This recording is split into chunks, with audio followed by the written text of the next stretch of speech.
mismo que hacemos todas las noches, Pinky. Tratar de conquistar al mundo. Pinky Cerebro, Pinky Cerebro. Uno es un genio, el otro no está de acuerdo. De laboratorio son genes insertados. Son Pinky Cerebro, bro, bro, bro, bro, bro, bro, bro. Antes del amanecer desarrollarán su plan y cuando salga el sol el mundo conquistarán. Con Pinky Cerebro, Pinky Cerebro, su motivación es fácil de explicar. Para probar su valor el mundo conquistarán. Son Pinky Cerebro, no, no, no, no, no, no. Steven Spielberg presenta a Pinky Cerebro.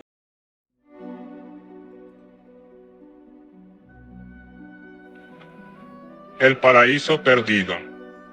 Libro primero.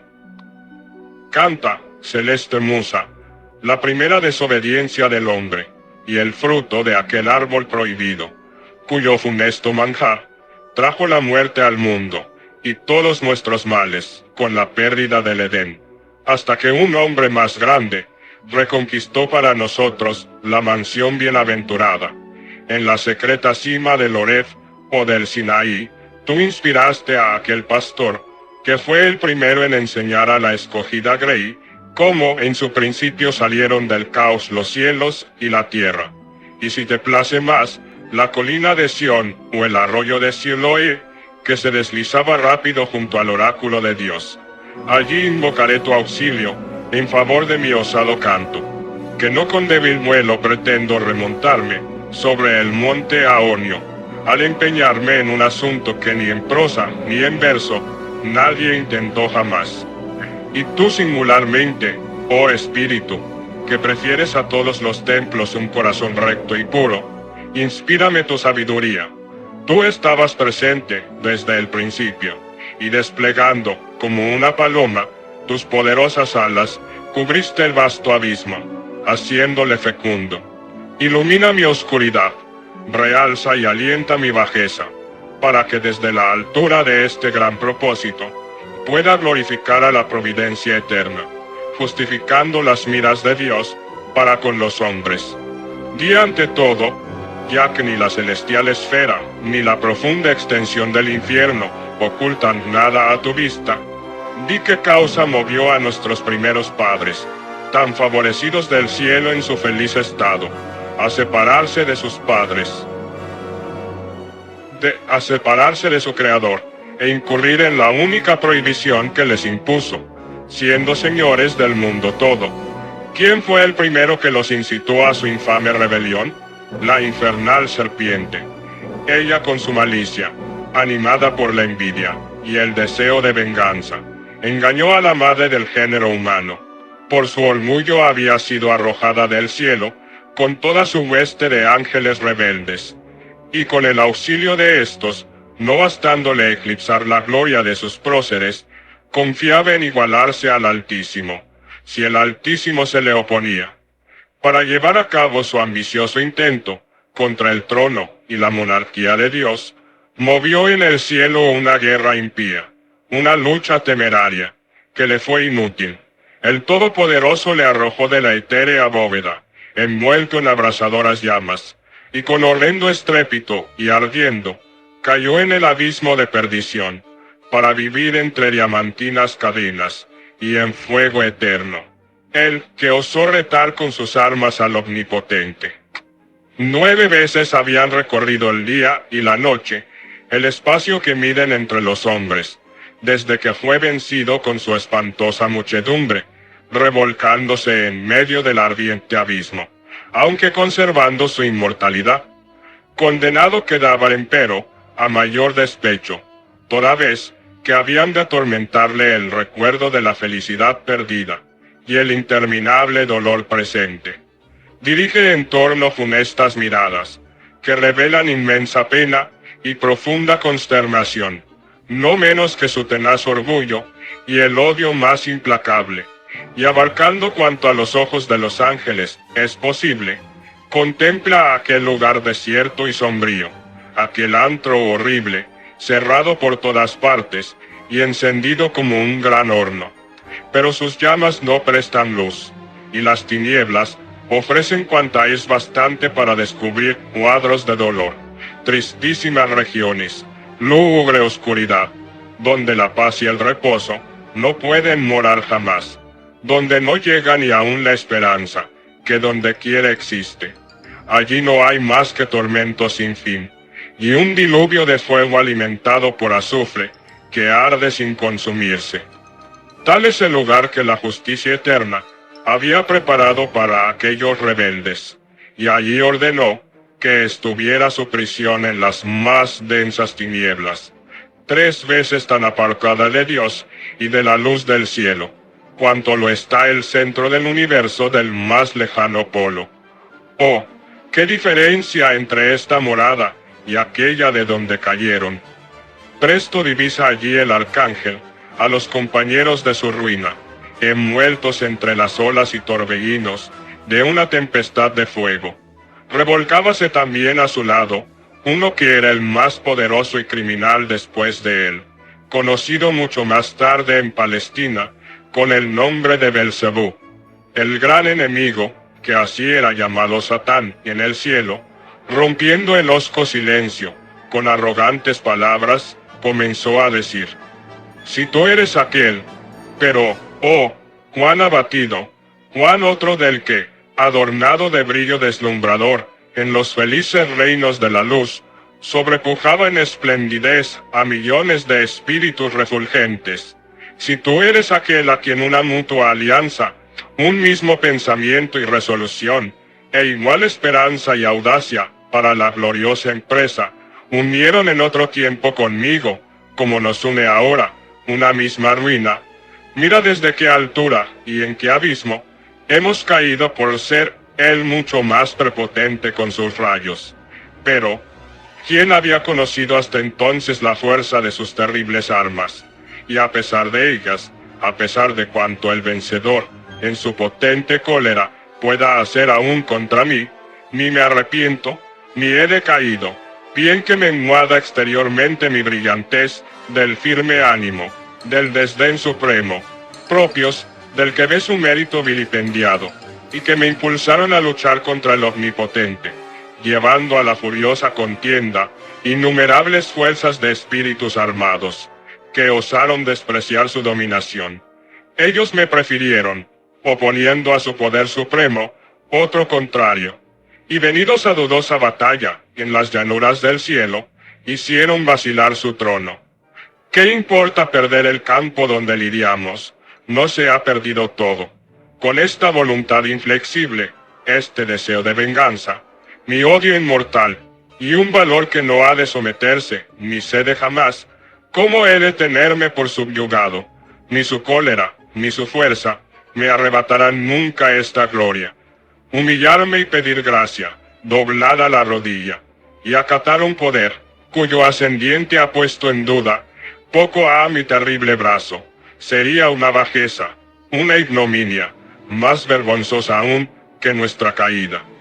Y pues, según ley del destino, no pueden perecer la fuerza de los dioses, ni la sustancia empírea. Y por la experiencia de este gran acontecimiento, vemos que nuestras armas no son peores, y que en previsión hemos ganado mucho.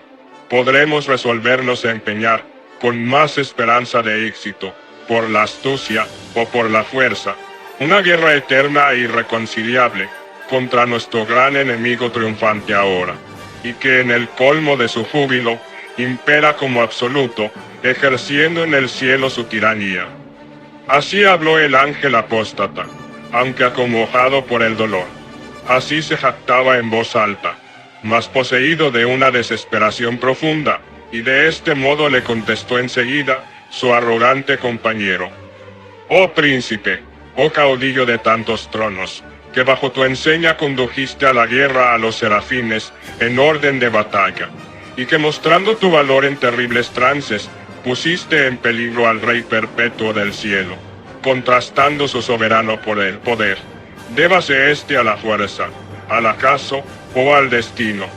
Alto bien veo y maldigo el fatal suceso de una triste y vergonzosa derrota que nos arrebató el cielo.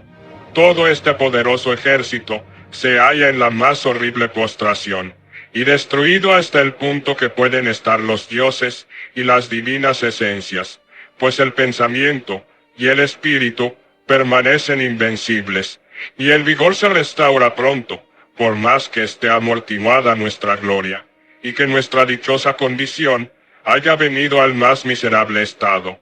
Pero, ¿y si el vencedor forzoso me es ahora creerle todopoderoso? Pues a no serlo, no habría conseguido avasallarnos.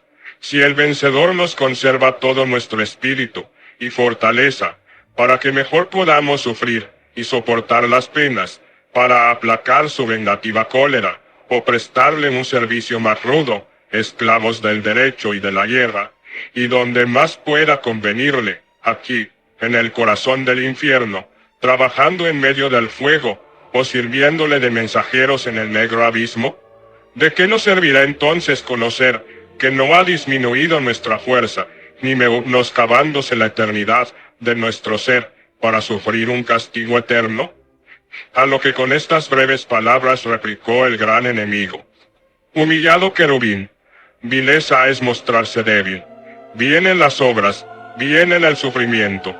Ten por seguro que nuestro fin no consistirá nunca en hacer bien. El mal será nuestra única delicia, por ser lo que contaría la suprema voluntad a que resistimos. Si de nuestro mal procura su providencia sacar el bien, debemos esforzarnos en malograr su empeño, buscando hasta en el bien los medios de hacer el mal. Y esto fácilmente podremos conseguirlo, de suerte que alguna vez le enojemos, si no me engaño, y no sea posible torcer sus profundas miras del punto a que se dirigen. Pero mira, irritado el vencedor, ha vuelto a convocar en las puertas del cielo a los ministros de su persecución y de su venganza. La lluvia de azufre que lanzó contra nosotros la tempestad ha allanado la encrespada ola que desde el precipicio del cielo nos recibió al caer. El trueno, en alas de sus enrojecidos relámpagos y con su impetuosa furia, ha agotado quizás sus rayos, y no brama ya a través del insondable abismo. No dejemos escapar la ocasión que nos ofrece el descuido o el furor ya saciado de nuestro enemigo. ¿Ves aquella árida llanura, abandonada y agreste, cercada de desolación, sin más luz que la que debe al pálido y medroso resplandor de estas lívidas llamas? Salvémonos allí del embate de estas olas de fuego. Reposemos en ella, si le es dado ofrecernos algún reposo. Y reuniendo nuestras afligidas huestes, veamos cómo será posible hostigar en adelante a nuestro enemigo. Cómo reparar nuestra pérdida, sobreponiéndonos a tan espantosa calamidad. Y qué ayuda podremos hallar en la esperanza, si no nos sugiere algún intento la desesperación. Así hablaba Satán a su más cercano compañero, con la cabeza fuera de las olas y los ojos centelleantes, de desmesurada anchura y longitud las demás partes de su cuerpo, tendido sobre el lago. Ocupaba un espacio de muchas varas. Era su estatura tan enorme como la de aquel que por su gigantesca corpulencia se designa en las fábulas con el nombre de Titán, o hijo de la tierra, el cual hizo la guerra a Júpiter, y cual la de Briareo, o Tifón, cuya caverna se hallaba cerca de la antigua Tarso, tan grande como el Leviatán, monstruo marino a quien Dios hizo el mayor de todos los seres que nadan en las corrientes del océano. Duerme tranquilo entre las espumosas olas de Noruega, y con frecuencia acaece, según dicen los marineros, que el piloto de alguna barca perdida le toma por una isla, echa el ancla sobre su escamosa piel, y amarra a su costado, mientras las tinieblas de la noche cubren el mar, retardando la ansiada aurora.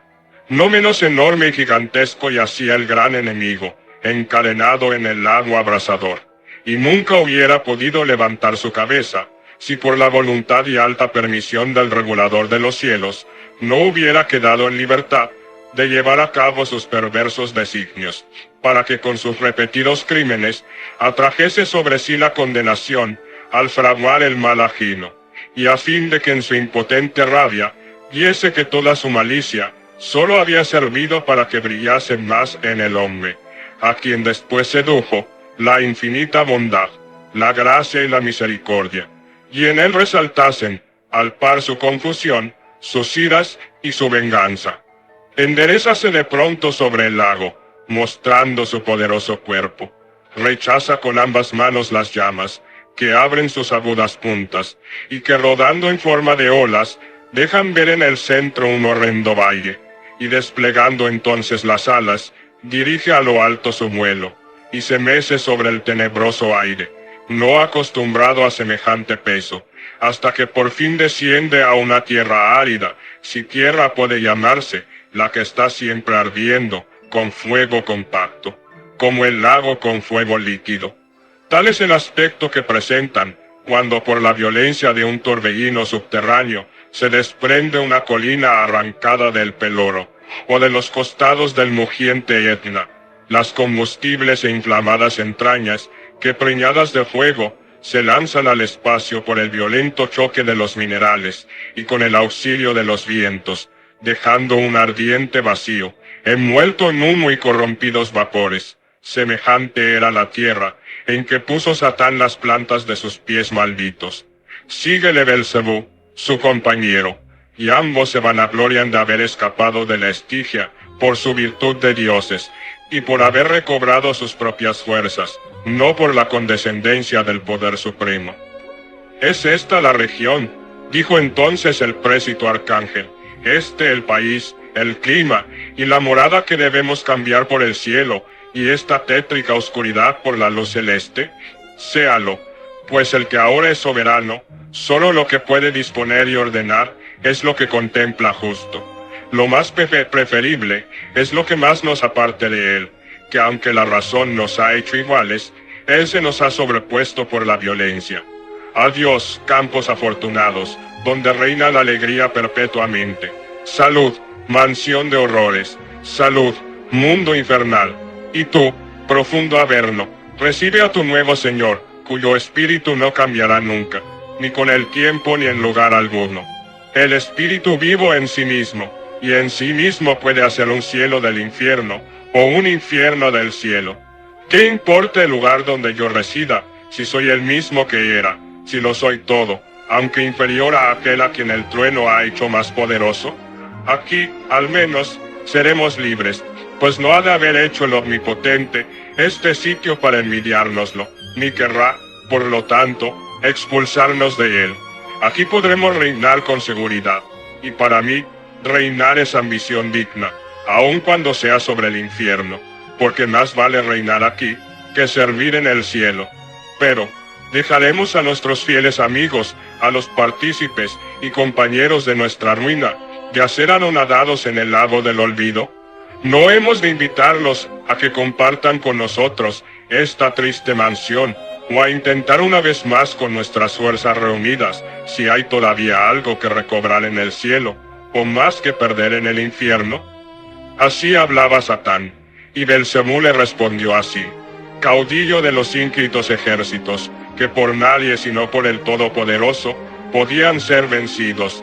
Si otra vez oyesen esa voz, seguro vaticinio de su esperanza, en medio de sus temores y peligros, esa voz que ha resonado con tanta frecuencia en los trances más apurados, ya en el crítico momento del combate, o cuando arreciaba la lucha, y que era en todos los conflictos la señal indudable de la victoria, recobrarán de pronto nuevo valor y vida, aunque ahora giman, lánguidos y postrados en el lago de fuego, y tan aturdidos y estupefactos como ha poco lo estábamos nosotros. Ni esto es de extrañar, habiendo caído desde la funesta altura. No bien había acabado de decir esto, cuando el réprobo príncipe se dirigió hacia la orilla. Pesado escudo de etéreo temple, macizo, ancho y redondo, pendía de sus espaldas, cubriéndolas con su inmenso disco, semejante a la luna, cuya órbita observa por la noche, a través de un cristal óptico, el astrónomo toscano, desde la cima del Fiesole o en el valle del Arno, para descubrir nuevas tierras, ríos y montañas en su manchada esfera. la lanza de Satán, junto a la cual perecería una caña el más alto pino cortado en los montes de Noruega, para convertirlo en mástil de un gran navío almirante. Le ayuda a sostener sus inseguros pasos sobre la ardiente harina, pasos muy diferentes de aquellos con que recorría la azulada bóveda. Una zona tórrida, rodeada de fuego, le martiriza con sus ardores, pero todo lo sufre, hasta que llega por fin a la orilla de aquel inflamado mar. Detiénese allí, y llama a sus legiones, especie de ángeles degenerados, que yacen en espeso montón como las hojas de otoño que están cubiertos los arroyos de Vallumbrosa, donde los bosques de Etruria forman elevados arcos de ramaje, o como los juncos flotan dispersos por el agua, cuando Orión, armado de impetuosos vientos, combate las costas del Mar Rojo, del mar cuyas olas derribaron a Morsirs y a la caballería de Menfis, que perseguía con pérfido encono a los moradores de Goshen, los cuales vieron desde la segura orilla cubiertas las aguas de enemigas aljabas y ruedas de sus destrozados carros. Así esparcidas, desalentadas y abyectas, llenaban el lago aquellas legiones, asombradas al contemplar su horrible transformación. Y Satán alzó su voz, de modo que resonó en todos los ámbitos del infierno. Príncipes, potentados, guerreros, esplendor del cielo, que un día fue vuestro y que habéis perdido. ¿Qué tal estupor se haya apoderado de unos espíritus eternos? ¿O es que habéis elegido este sitio, después de las fatigas de la batalla, para dar reposo a vuestro valor, porque tan dulce os es dormir aquí como en los valles del cielo? ¿Habéis jurado acaso adorar al vencedor en esta actitud humilde? Él os contempla ahora, querubines y serafines, revolcándoos en el lago con las armas y banderas destrozadas, hasta que sus alados ministros observen desde las puertas del cielo su ventajosa posición, y bajen para afrentarnos, viéndonos tan amilanados, o para confundirnos con sus rayos en el fondo de este abismo. Despertad, levantaos, o permaneced para siempre envilecidos. Oyéronle, y avergonzados, se levantaron, apoyándose sobre una ala, como el centinela que, debiendo velar, es sorprendido al dejarse vencer del sueño por su severo jefe, y soñoliento aún, procura parecer despierto.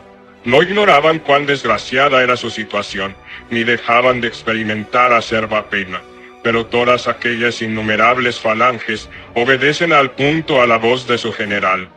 Así como, agitando al aire su poderosa vara el hijo de Amram, en días aciagos para Egipto, atrajo en alas del viento de oriente la negra nube de langostas que, cayendo como la noche sobre el reino del impío faraón, ennegrecieron toda la tierra del Nilo.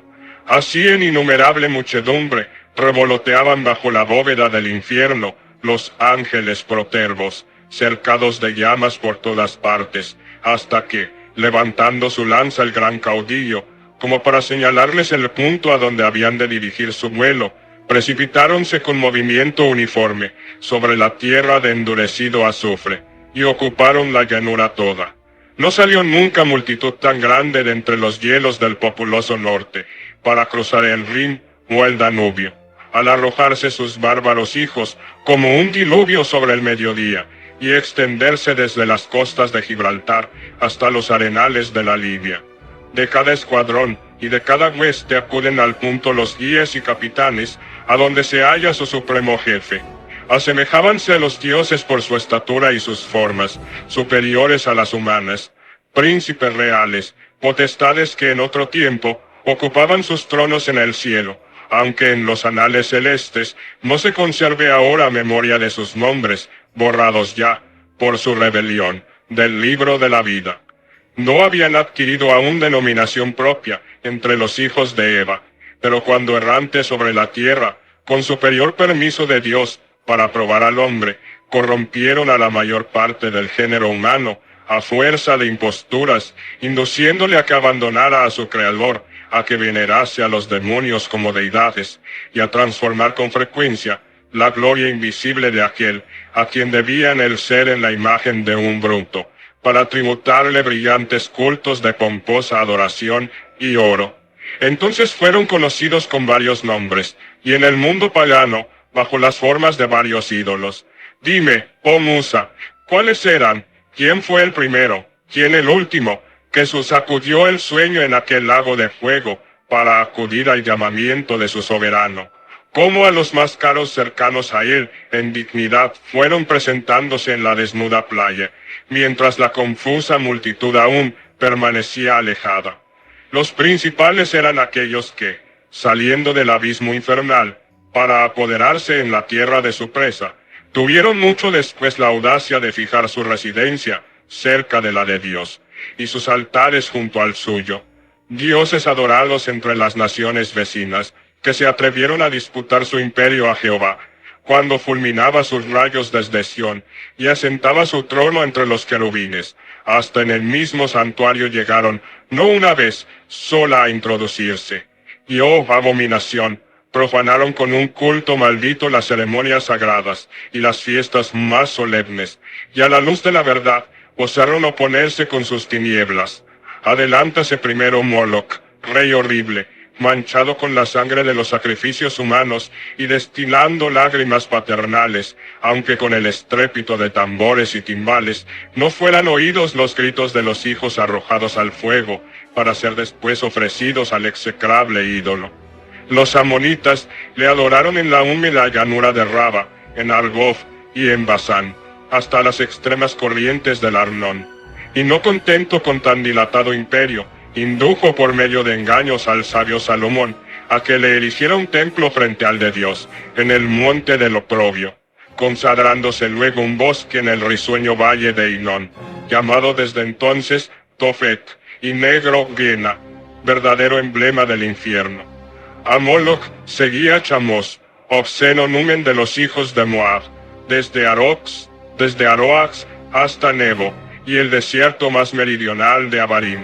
En Esebón y Horonaim, reino de Seón, allende el floreciente valle de Sibma, tapizado de frondosas vides, y en Eleale, hasta el Asfaltite. Llamábase también Peor, cuando en Sittim incitó a los israelitas que bajaban por el Nilo a que le hicieran lúbricas oblaciones, que tantas calamidades les produjeron. De allí propagó sus lascivas orgías hasta el monte del escándalo, cerca al bosque del homicida Moloch, donde se reunieron la disolución y el odio, hasta que el piadoso Josías los desterró al infierno.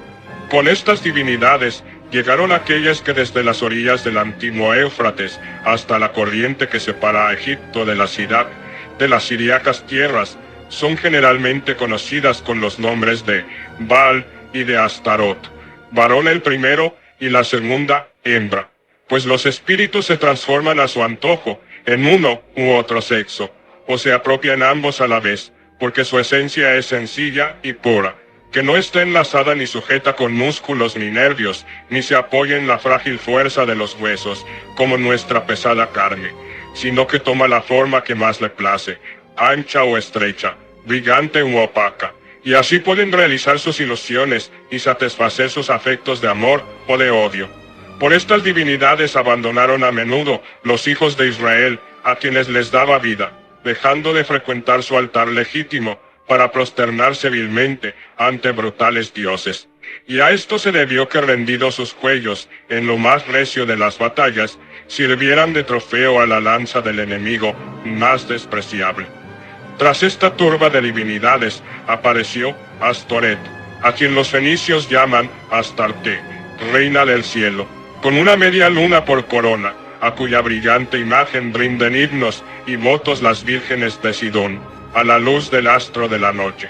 Los mismos cantos resonaban en Sión, donde se elevaba su templo en el monte de la iniquidad, templo que edificó el afeminado rey, cuyo corazón, aunque generoso, se dio a los halagos de idólatras hermosuras, e inclinó la frente ante su infame culto.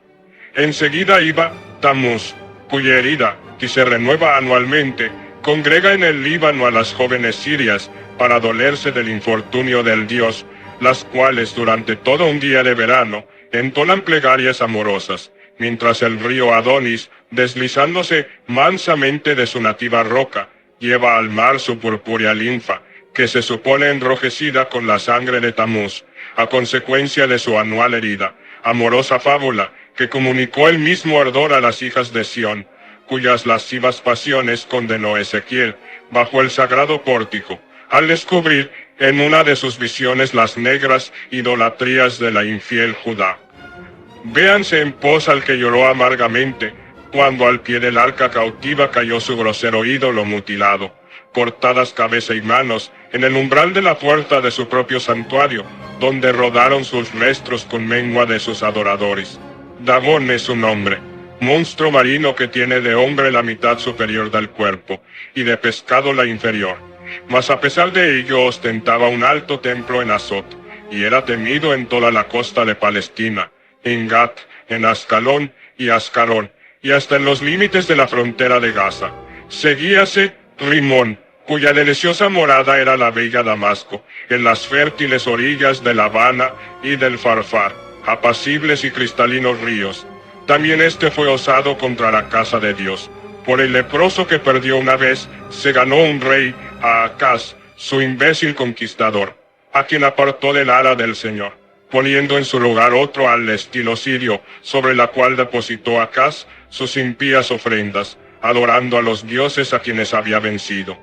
Aparecieron después, en numerosa cohorte, aquellos que bajo nombres un día famosos, Osiris, Isis, Horus y su séquito de monstruos y supersticiones, abusaron del fanático Egipto y de sus sacerdotes, los cuales se forjaron divinidades errantes, encubiertas bajo formas de irracionales, más bien que de humanas. Ni se libró Israel de aquel contagio, cuando transformó en oro prestado el becerro de Oreb, crimen en que reincidió un rey rebelde en Betel y en Dan, presentando bajo la apariencia de aquel pesado animal a su creador, Jehová, que al pasar una noche por Egipto, aniquiló de un solo golpe a sus primogénitos y a sus rumiantes dioses. El último fue Belial. Nunca cayó del cielo espíritu más impuro y más torpemente inclinado al vicio por el vicio mismo. No se elevó en su honor templo alguno, ni humeaba ningún altar. Pero, ¿quién se halla con más frecuencia en los templos y los altares, cuando el sacerdote reniega de Dios, como renegaron los hijos de Elí, que mancharon la casa divina con sus violencias y prostituciones? Reina también en los palacios, en las cortes y en las corrompidas ciudades, donde el escandaloso estruendo de ultrajes y de improperios se eleva sobre las más altas torres. Y cuando la noche tiende su manto por las calles, deba lavandear por ellas a los hijos de Belial, repletos de insolencia y vino. Testigos las calles de Sodoma y la noche de Gabá, cuando fue menester exponer en la puerta hospitalaria a una matrona para evitar rapto más odioso. Estos eran los principales en grado y poderío. Los demás sería prolijo enumerarlos, aunque muy célebres en lejanas regiones, dioses de Jonia, a quienes la posteridad de Javán tuvo portales, pero reconocidos como posteriores al cielo y a la tierra, padres de todos ellos. Titán, primer hijo del cielo, con su numerosa prole y su derecho de primogenitura, usurpado por Saturno, más joven que él. Del mismo modo a este se lo arrebató el poderoso Júpiter, su propio hijo, y de Rea, que fundó en tal usurpación su imperio. Estos dioses, conocidos primero en Creta y en el monte Ida, y después en la nevada cima del frío Olimpo, gobernaron en la región media del aire, su más elevado cielo, o en las rocas de Delfos, o en Dodona, y en toda la extensión de la tierra dórica. Otro huyó con el viejo Saturno por el Adriático, a los campos de Hesperia, y por el país de los celtas arrimó a las más remotas islas. Todos estos y más llegaron en tropel, pero con los ojos bajos y llorosos, aunque a vueltas de su sombrío ceño se echaba de ver un destello de alegría, que no hallaban a su caudillo desesperado, ni ellos se contemplaban aniquilados en medio de toda aquella destrucción. Comunicóse su esperanza al dudoso gesto de Satán, y recobrando de pronto su acostumbrado orgullo, prorrumpió en recias voces, con entereza más simulada que verdadera, y poco a poco reanimó el desfallecido aliento de los suyos, disipando sus temores. De repente ordena que al bélico son de trompetas y clarines se enarbole su poderoso estandarte. Azazel, gran querubín, reclama de derecho tan envidiable honor, y desenvuelve de la luciente asta la bandera imperial, que, enarbolada y tendida al aire, brilla como un meteoro con las perlas y preciosos metales que realzan las armas y trofeos de los serafines. Entre tanto resuenan los ecos marciales del sonoro bronce, a los que responde el ejército todo con un grito atronador, que retumbando en las concavidades del infierno, lleva el espanto más allá del imperio del caos y la antigua noche. De repente aparecen en medio de las tinieblas 10.000 banderas que ondean en los aires, ostentando sus orientales colores, y en derredor de ellas, un bosque inmenso de lanzas y apiñados cascos. Oprímense los escudos en una línea de impenetrable espesor, y a poco comienzan a moverse los guerreros, formando una perfecta falange, al compás del modo dórico, que resuena en flautas y suaves oboes. Tales eran los acentos que inspiraban a los antiguos héroes armados para el combate, en vez de furor, una noble calma, un valor sereno, que se sobreponía al temor, a la muerte y a la cobardía de la fuga o de una vergonzosa retirada, concierto que con sus acordes religiosos bastaba a tranquilizar el ánimo turbado, a desterrar la angustia, la duda, el temor y el pesar, y a mitigar el sobresalto del corazón, así en los hombres como en los dioses. Unidas así sus fuerzas y con un pensamiento fijo, marchaban silenciosos los ángeles caídos, al son de los dulces instrumentos, que hacían menos dolorosos sus pasos sobre aquel suelo abrasador, y cuando hubieron avanzado todos hasta ponerse al alcance de la vista, se detuvieron, presentando su horrible frente, de espantosa longitud. Brillaban sus armas como las de los antiguos guerreros, y alineados con sus escudos y lanzas, esperaban la orden que debía dictarles el soberano. Fija Satán su experta vista en las compactas filas, de una ojeada recorre toda la hueste, ve el buen orden de los combatientes, sus semblantes, su estatura como la de los dioses, y calcula por último su número. Dilátase entonces su corazón lleno de orgullo, y se vanagloria al verse tan poderoso, pues desde que fue creado el hombre, no se había reunido fuerza tan formidable. A su lado cualquiera otra sería tan despreciable como los pigmeos de la India, que guerrean con las grullas, aun cuando se agregase la raza gigantesca de Flegra, con la heroica que luchó delante de Tebas y de Ilión, donde por una y por otra parte se mezclaban dioses auxiliares, aunque se uniesen aquellos que celebraban fábulas y leyendas al hablar del hijo de Eutero, rodeado de caballeros de la Armónica y de Bretaña, aunque se juntaran, en fin, todos los que después, cristianos o infieles, lidiaron en Aspromonte o en Montauban, en Damasco, Marruecos o Trapisonda, o los que Biserta envió desde la playa africana cuando Carlomagno y sus pares fueron derrotados en Fuenterrabía. Superior a aquel ejército de espíritus, a todos los de los mortales observaba su jefe, que superando a su vez a cuantos le rodeaban por su estatura y lo imperioso de su soberbio aspecto, se elevaba como una torre. No había perdido aún la primitiva belleza de sus formas, ni dejaba de parecer un arcángel destronado, en quien se traslucía aún la majestad de su pasada gloria. Era comparable con el sol naciente, cuando sus rayos atraviesan con dificultad la niebla, o cuando, situado a espaldas de la luna, en los sombríos eclipses, difunde un crepúsculo funesto, y atormenta a los reyes con el temor que inspiran sus revoluciones. Así oscurecido, brillaba más el arcángel que todos sus compañeros, pero surcaban su rostro profundas cicatrices, causadas por el rayo, y en la inquietud que en sus demacradas mejillas y bajo sus cejas se retrataba, al par que en su intrepidez e indomable orgullo, parecía anhelar el momento de la venganza. Cruel era su mirada, aunque en ella se descubrían indicios de remordimiento y de compasión al fijarla en sus cómplices, en sus secuaces más bien, tan distintos de lo que eran en la mansión bienaventurada, y a la sazón, condenados para siempre a ser partícipes de su pena, millones de espíritus que por su falta se hallaban sometidos a los rigores del cielo, expulsados por su rebelión de los resplandores eternos, y que habían mancillado su gloria por permanecerle fieles. Asemejábanse a las encinas del bosque o a los pinos de la montaña, desnudos de su corteza por el fuego del cielo, pero cuyos majestuosos troncos aunque destrozados, subsisten en pie sobre la abrasada tierra. Prepárase a hablar Satán, y se inclinan de una a otra ala las dobles filas de sus guerreros, rodeándole en parte todos sus capitanes, a quienes la atención hace enmudecer. 3 veces intenta el arcángel comenzar, y otras tantas, con mengua de su orgullo, brotan de sus ojos lágrimas como las que pueden verter los ángeles, pero al fin se abren paso las palabras por en medio de sus suspiros. Legiones sin cuento de espíritus inmortales, dioses con quienes solo puede igualarse el omnipotente.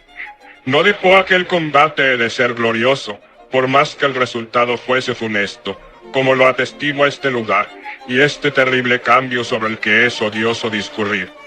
Pero, ¿qué espíritu, por previsor que fuera, y por más que tuviera profundo conocimiento de lo pasado y de lo presente, habría temido que la fuerza unida de tantos dioses, y dioses como estos, llegaría a ser rechazada? ¿Quién podría creer, aún después de nuestra derrota, que todas estas poderosas legiones, cuyo destierro ha dejado desierto el cielo, no volvieran en sí, levantándose a recobrar su primitiva morada? En cuanto a mí, todo el celeste ejército es testigo de que ni los pareceres al mío contrarios, ni los peligros en que me he visto han podido frustrar mis esperanzas. Pero aquel que reinando como monarca en el cielo, había estado hasta entonces seguro sobre su trono, sostenido por una antigua reputación, por el conocimiento o la costumbre, hacía ante nosotros ostentación de su pompa regia, mas no nos ocultaba su fuerza, con lo que nos alentó a la empresa que ha sido causa de nuestra ruina. De hoy más sabemos cuál es su poder, y cuál el nuestro, de suerte que si no provocamos, tampoco tememos que se nos declare una nueva guerra. El mejor partido que nos resta es fomentar algún secreto designio, para obtener por astucia o por artificio lo que no hemos conseguido por fuerza, para que al fin podamos probarle que el que vence por la fuerza no triunfa sino a medias de su enemigo. Puede el espacio producir nuevos mundos, y sobre esto circulaba en el cielo a tiempo un rumor, respecto a que el omnipotente pensaba crear en breve una generación, que sus predilectas miradas contemplarían como igual a la de los hijos del cielo.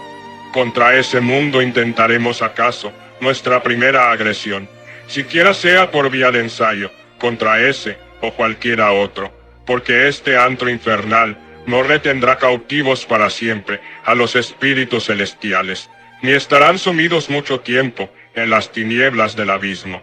Tales proyectos, sin embargo, deben madurarse en pleno consejo.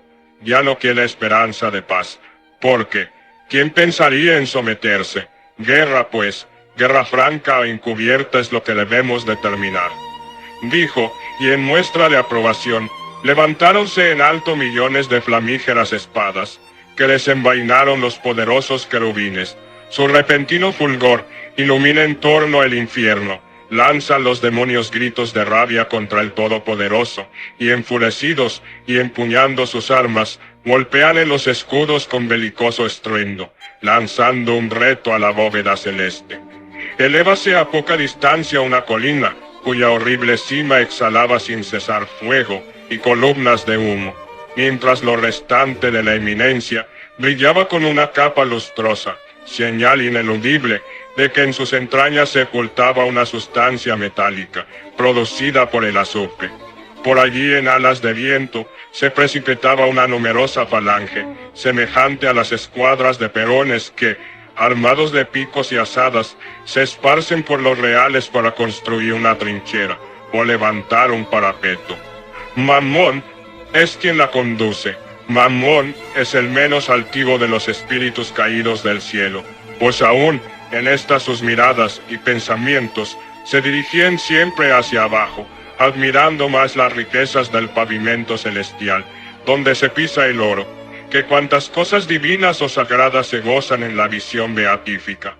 Por él primero, y guiados por sus indicaciones, saquearon los hombres el centro de la tierra, y con impías manos arrancaron a su madre las entrañas para apoderarse de tesoros que valdría más estuviesen para siempre ocultos. Abrió en breve la gente de Mammón una ancha brecha en la montaña, y extrajo de sus cimas grandes porciones de oro. ¿Por qué hemos de admirarnos de que se produzcan las riquezas en el infierno, si sus senos son los más a propósito para tan precioso postigo? Los que aquí se vanaglorian de las cosas mortales y hablan maravillados de Babel y de las obras de los reyes de Memphis, sepan que los más célebres monumentos del poder y del arte humanos quedarían fácilmente eclipsados junto a los espíritus réprobos construyen. Ellos fabrican en una hora los que los reyes, con incesantes trabajos e innumerables brazos, pueden acabar apenas. Cerca de allí, en la llanura, funden otros con arte maravilloso el mineral macizo en inmensos hornillos preparados al efecto, por debajo de los cuales pasa una corriente de fuego líquido que sale del lago y separa cada especie, sacando las escorias de entre los terrones de oro. Otros, en fin, forman con igual prontitud en la tierra diferentes moldes, y por medio de un admirable artificio, llenan cada uno de aquellos profundos huecos con la materia de los ardientes crisoles, del mismo modo que en el órgano, un solo soplo de viento, repartido entre varias series de tubos, produce todas sus armonías. De repente, al compás de una deliciosa música y dulces cantos, brota de la tierra como vaporosa llama un edificio inmenso, construido como un templo y rodeado de pilastras y columnas dóricas, coronadas por un arquitable de oro. No faltaban allí cornisas ni frisos con sus bajos relieves, y la techumbre era de oro cincelado. Ni Babilonia ni la grandiosa Memphis alcanzaron en sus días gloria a semejante magnificencia, para honrar a sus dioses, Belo o Serapis, o para entronizar a sus reyes, cuando el Egipto y la Asiria rivalizaban en riquezas y ostentación. Queda fija por la ascendente mole, ostentando su majestuosa altura, y abriéndose de pronto las puertas de bronce, dejan ver interiormente su vasto espacio, y toda la extensión de su pavimento terso y pulimentado. De la arqueada bóveda penden, por una sutil combinación mágica, varias filas de radiantes lámparas y esplendorosos fanales que, alimentados por la nafta y el asfalto, difunden la luz como los astros de un firmamento. Penetra apresuradamente la multitud en aquel recinto, admirándolo todos, y unos ensalzan la obra y otros al arquitecto. Dios se conoce su mano en el cielo por la construcción de varias elevadas torres, donde los ángeles que empuñaban cetro tenían su residencia y trono de príncipes. El supremo soberano los elevó a tal poder, encargándoles que gobernasen las celestiales milicias, cada cual conforme a su jerarquía. Ni fue el mismo arquitecto desconocido, ni careció de adoradores en la antigua Grecia. Los hombres de Ausonia le llamaron Mulciber. Contaba la fábula cómo fue arrojado por la ira de Júpiter, y por encima de los cristalinos muros del cielo, rodando todo un día de estío, desde la mañana al mediodía, y desde el mediodía hasta la noche, y al ponerse el sol, cayó del cenit, como una estrella volante, en Lemnos, isla del mar Egeo. Referíanlo así los hombres, y se equivocaban, pues la caída de Mulciber, con su rebelde hueste, tuvo lugar mucho tiempo antes.